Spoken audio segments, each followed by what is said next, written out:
तो आज की इस खास चर्चा में हम एक बहुत ही दिलचस्प और गहरी बात पर गौर करने वाले हैं, इंसानी बोली का वो असर जो सालों तक बना रहता है। देखिए, आज के वक्त में कम्युनिकेशन कितनी तेजी से बदल गया है ना? हर तरफ एक शोर है, एक जल्दबाजी है, लेकिन क्या कभी हमने सोचा है कि इस शोर शराबे वाले माहौल में सदियों पुराना ज्ञान हमारे लिए एक अचूक इलाज बन सकता है? आज के इस डीप डाइव में हम बिल्कुल यही समझने वाले हैं।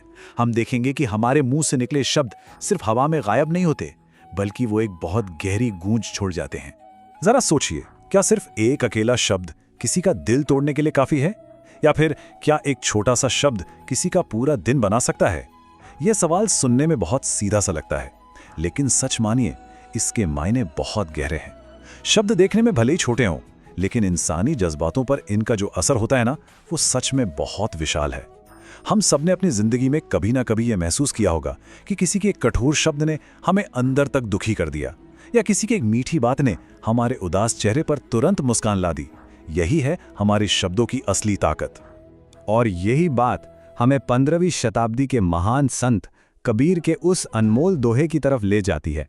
चलिए देखते हैं कि उन्होंने इस पूरी सिचुएशन का कितना सटीक डायग्नोसिस किया था। ऐसी बाणी बोलिए, मन का आपा खोए, औरन को शीतल करे, आपहु शीतल होए। देखिए, सुनने में ये बहुत ही सीधा साधा लगता है ना? लेकिन ये इंसानी बातचीत के लिए एक बहुत बड़ा, बल्कि यूं कहें कि सबसे जरूरी नियम तय करता है। इसका सीधा सा मतलब है कि हमें हमेशा बिना आपा यानी बिना अहंकार के बोलना चाहिए। जब हम बिना ईगो के बोलते हैं तो हमारे शब्द सुनने वाले को एक अजीब सी शांति देते हैं। और सबसे कमाल की बात यह है कि ऐसा करने से हमारा अपना मन भी पूरी तरह से शांत और शीतल हो जाता है। अगर इसे बिल्कुल आसान शब्दों में डिकोड करें तो बात सिर्फ इतनी सी है कि अच्छे कम्युनिकेशन का मतलब भारी भरकम या इंप्रेसिव शब्दों का इस्तेमाल करना बिल्कुल नहीं है। इसका सीधा सा अर्थ है अपना अहंकार साइड में रख देना। ये एक लूप की तरह काम करता है। जब बिना अहंकार के बात की जाती है तो सुनने वाले को सुख मिलता है, और वही सुख पलटकर बोलने वाले के मन को भी शांति से भर देता है। अब यहाँ से एक बहुत ही दिलचस्प साइकोलॉजिकल एंगल सामने आता है। हमारे अहंकार यानी ईगो और हमारी वाणी के बीच का कनेक्शन। आखिर क्यों कुछ बातें घाव भर देती हैं और कुछ बहुत गहरा दर्द दे जाती हैं? इसे ऐसे समझिए, जब भी कोई बात अहंकार या घमंड के साथ बोली जाती है तो वो शब्द सच में नुकीले तीरों की तरह काम करते हैं। वो सीधे जाकर चुभते हैं। लेकिन इसके बिल्कुल उलट, जब बात विनम्रता या ह्यूमिलिटी के साथ की जाती है तो वो शब्द एक कूलिंग बाम या मरहम की तरह काम करते हैं, जो बहुत सुकून देते हैं। अहंकार हमारे शब्दों को हथियार बना देता है और विनम्रता उन्हीं शब्दों को दवा बना देती है।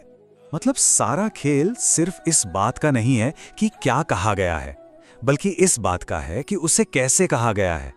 मान लीजिए कोई बात बहुत गुस्से में कही जा रही है, तो हमारा दिमाग नेचुरली उस बात को रिजेक्ट कर देता है। हम सुनना ही नहीं चाहते।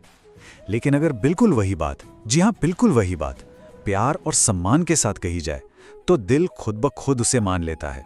अब सवाल यह है कि ये पुरानी फिलॉसफी आज के इस मॉडर्न टाइम में कितनी फिट बैठती है।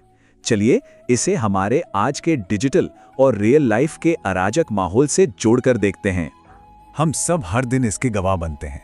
सोशल मीडिया पर वो कभी खत्म ना होने वाली बहसें, बिना सोचे समझे किए गए गुस्से वाले कमेंट्स, या फिर हमारे पर्सनल रिश्तों में होने वाली कड़वी बातें, ये सब आज के कम्युनिकेशन की बहुत बड़ी कमियां हैं। ऐसा इसलिए हो रहा है क्योंकि आज हम बहुत रिएक्टिव हो गए हैं। बस तुरंत जवाब देना है, कोई एम्पैथी नहीं, कोई सोच विचार नहीं कि हमारे इन शब्दों का सामने वाले पर क्या असर पड़ने वाला है। सच कहूं तो इस रिएक्टिव कल्चर में दांव पर बहुत कुछ लगा होता है। जल्दबाजी में निकला सिर्फ एक गलत या कड़वा शब्द सालों की दोस्ती या रिश्ते को हमेशा के लिए तोड़ सकता है। वहीं दूसरी तरफ बस एक मीठा और समझदारी भरा शब्द टूटे हुए रिश्तों को फिर से जोड़ने का जादू कर सकता है। चॉइस बिल्कुल हमारे हाथ में है। तो इन सब से बचने का उपाय क्या है? यहीं से हमें कबीर के संदेश का वो प्रैक्टिकल हिस्सा मिलता है जो आज की दुनिया की चुनौतियों का सबसे बेहतरीन उपाय है, जीवन का सबसे बड़ा धन। इस कड़वाहट के लूप को तोड़ने के लिए हमें बस एक बहुत ही पावरफुल प्रोसेस को फॉलो करना है। सबसे पहले, रिएक्ट करने से पहले थोड़ा रुकें और सोचें। दूसरा, कॉन्शियस होकर जानबूझकर अपने ईगो को पीछे छोड़ दें। और तीसरा कदम, अपने शब्दों में थोड़ी सी मिठास और दया लेकर आएं। ये कोई रातों रात होने वाला जादू नहीं है, बल्कि एक प्रैक्टिस है जो हमें रोज करनी है। और ये बात बिल्कुल साफ हो जाती है कि आज की इस तेज रफ्तार और शोर से भरी दुनिया में जहां हर कोई सिर्फ अपनी बात मनवाना चाहता है, वहां संयम रखना और मीठी वाणी बोलना कोई कमजोरी नहीं है। सच मानिए, ये एक सुपर पावर है। जो इंसान अपने शब्दों पर कंट्रोल कर सकता है, वो किसी भी सिचुएशन को संभाल सकता है। तो इस चर्चा को खत्म करने से पहले एक सवाल जो हम सबको खुद से पूछना चाहिए, क्या हर दिन हमारे मुंह से निकलने वाले शब्द शांति और सुकून के पुल बना रहे हैं, या फिर वो सिर्फ हमारे ईगो को फीड कर रहे हैं? कबीर की ये बात हमेशा याद रखने वाली है कि दुनिया की सबसे बड़ी दौलत कोई बैंक बैलेंस नहीं, बल्कि हमारे मीठे शब्द हैं। इसी विचार के साथ आज का ये विश्लेषण यहीं खत्म होता है। हमारे साथ जुड़ने के लिए बहुत बहुत धन्यवाद।